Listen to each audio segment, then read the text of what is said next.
এখানে rubbing alcohol দিয়ে এটাকে পরিষ্কার করি। এরপর শুকিয়ে যেতে একটু সময় দেবো। এরপর নীল দিয়ে এটাকে আমি করবো। এই দেখো রক্ত বেরোচ্ছে। প্রথম ফোঁটা আমি 0-তে দেবো এবং দেওয়ার সঙ্গে সঙ্গে আমি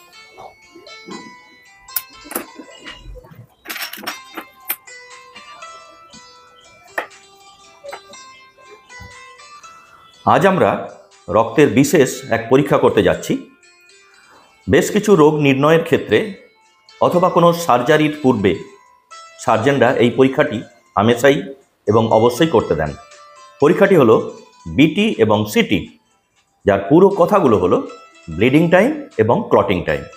এই পরীক্ষাটা আজ আমরা করব এবং তার আগে আমরা দেখে নেব এই পরীক্ষার জন্য কি কি প্রয়োজনীয় উপকরণগুলো লাগছে। ব্লিডিং টাইম পরীক্ষা করবার জন্য আমার একখানা কাউন্টার প্রয়োজন হবে। এখানে আমি 0 সেকেন্ড, 30 সেকেন্ড এইভাবে প্রতি 30 সেকেন্ড অন্তর সময়গুলোকে লিখে রেখেছি। এখানে রক্তের ড্রপগুলো আমরা যোগ করতে থাকব। দ্বিতীয়, আঙুলকে ফুটো করবার জন্য সূচ রয়েছে, এটিও এক ধরনের সূচ, এগুলোকে আমরা ব্যবহার করতে পারবো। রয়েছে তুলো, আর রয়েছে ডিসইনফেক্ট্যান্ট রূপে অ্যালকোহল, আর রয়েছে সময় কাউন্ট করবার জন্য স্টপ ওয়াচ। আর ক্লটিং টাইম নির্ণয়ের জন্য অতিরিক্ত যে জিনিসটি আমাদের প্রয়োজন হবে তা হলো ক্যাপিলারি টিউব। এগুলোই হচ্ছে সেই ক্যাপিলারি টিউব। এগুলো আসলে কাঁচ নির্মিত খুব সূক্ষ্ম নল।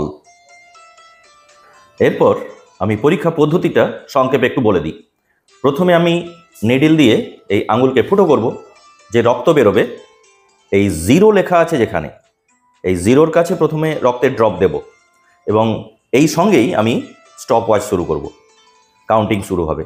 এরপর প্রতি 30 সেকেন্ড অন্তর অন্তর আমি রক্তের ড্রপ এখানে দিতে থাকব এবং দেখব কোন দাগে গিয়ে বা কোন সময়ে গিয়ে রক্তটা আর ক্ষরিত হচ্ছে না।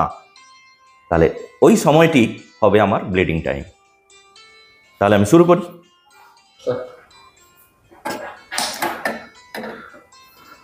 প্রথমে যে আঙুলটা আমি ফুটো করব ওকে স্টেরিলাইজ করা দরকার আছে। এখানে রাবিং অ্যালকোহল দিয়ে আমি এটাকে একটু পরিষ্কার করে নিই। এরপর শুকিয়ে যেতে একটু সময় দেব।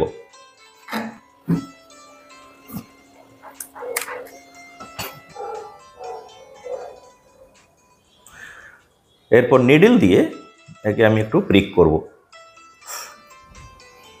এই দেখো রক্ত বেরোচ্ছে। প্রথম ফোঁটা আমি 0-তে দেব এবং দেওয়ার সঙ্গে সঙ্গে আমি স্টপ ওয়াচকে স্টার্ট করলাম।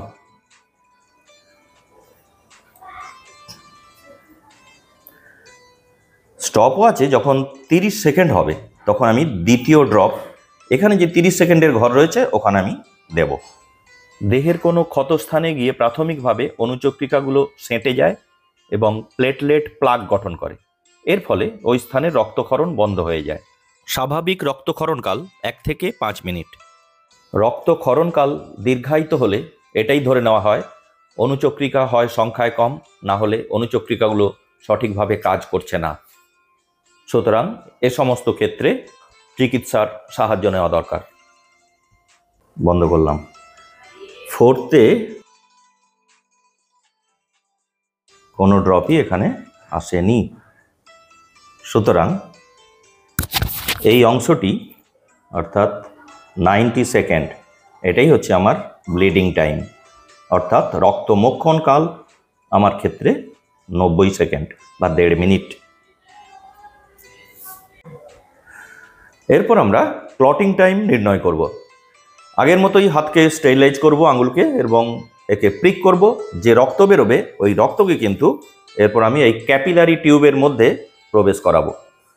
এরপর প্রতি 30 সেকেন্ড অন্তর এই রক্ত ভরা যে ক্যাপিলারি টিউব একটু একটু করে ভাঙতে থাকবো এবং দেখতে চাইছি কতক্ষণ পর এর মধ্যে সরু সুতোর মতো এক ধরনের তন্তু দেখা যায়। এগুলোই হচ্ছে ফাইব্রিন তন্তু। যখন এই ফাইব্রিন তন্তুর আবির্ভাব হবে সেই মুহূর্তে স্টপ ওয়াচকে স্টপ করব এবং যা সময় দেখাবে ওটাই হচ্ছে আমার ক্লটিং টাইম। এবার এসো শুরু করি এটা। আঙ্গুলকে স্টেরিলাইজ করে এতে সূচ ফোটালেই রক্তের বিন্দু বেরিয়ে আসবে। রক্ত বেরিয়ে আসার সময় থেকে আমি স্টপ ওয়াচকে অন করব। এরপর সূক্ষ্ম ক্যাপিলারি টিউবকে এই রক্ত বিন্দুর ওপর ঠেকালেই কৈশিক ক্রিয়া বা ক্যাপিলারি অ্যাকশনের দ্বারা রক্ত ধীরে ধীরে ক্যাপিলারি টিউবের মধ্যে প্রবেশ করতে থাকবে।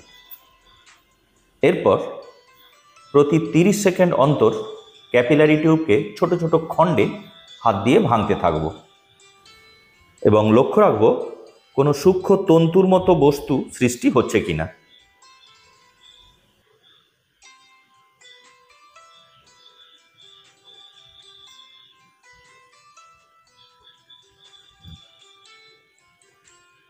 ফাইব্রিন থ্রেড উৎপন্ন হওয়া পর্যন্ত সময়কালকেই বলা হয় রক্ত তঞ্চনকাল বা ক্লটিং টাইম।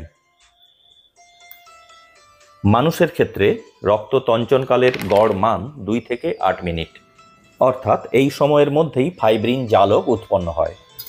তবে ভিটামিন কের অভাব বা বিভিন্ন তঞ্চন ফ্যাক্টরের অনুপস্থিতি এই রক্ত তঞ্চনকালকে দীর্ঘায়িত করে।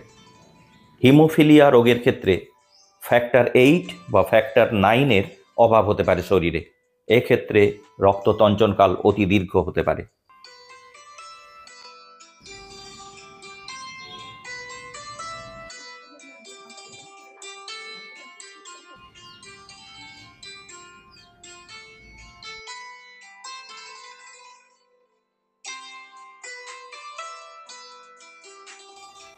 এই যে এখন প্রায় 3 মিনিট 30 সেকেন্ডের মাথাতে আমরা দেখতে পাচ্ছি ফাইব্রিন থ্রেড উৎপন্ন হয়েছে।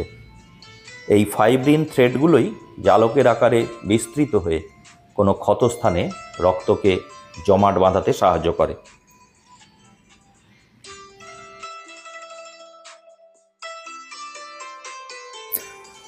আবার আসবো নতুন কোনো বিষয় নিয়ে পরের ভিডিওতে।